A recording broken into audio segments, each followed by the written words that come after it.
Well, my friends, this is a child of age about 2 years, 2 বছরের বাচ্চা। তো এই বাচ্চাটির খিদে নেই, একেবারে খিদে হচ্ছে না, গ্রোথ নেই,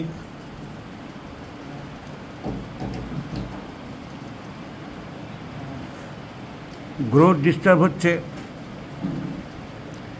আরও নানা রকম বমির ভাব, nausea, itching hair and there, but the all complaints started after taking measles vaccine.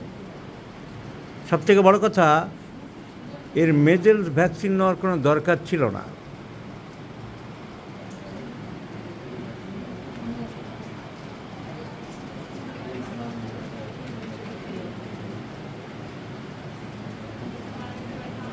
মেজেলস vaccine নেওয়ার কোনো দরকার ছিল না।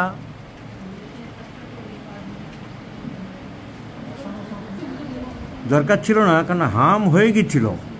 এখন হাম হয়ে গেলে একবার হয়ে গেলে ইমিউনিটি গ্রো করে যায়, ভ্যাকসিনটা দরকারই ছিল না।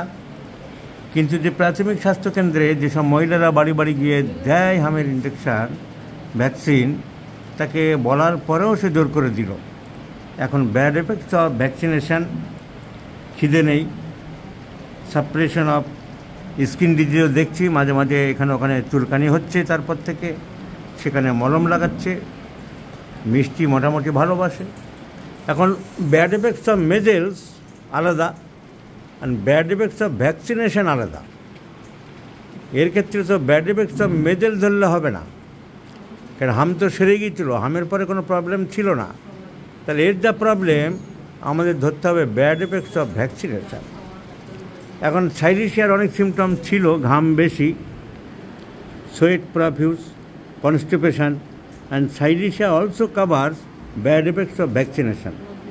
কিন্তু এখনও পর্যন্ত চুলকানি আছে এখানে ওখানে এবং মলম লাগিয়ে যাচ্ছে। তো সাপ্রেশন অফ স্কিন ডিজিজটাও আমরা পাচ্ছি। Sulphur also covers bad effects of vaccine and the skin disease suppressing time to time.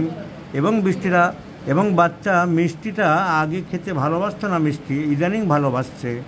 And constipation, so maybe the first prescription is brimstone. পরে যদি দরকার হয় আমাদের সাইরিশিয়া রাখতে পারে। So the first prescription is brimstone 0/1, 2, 3 once daily morning.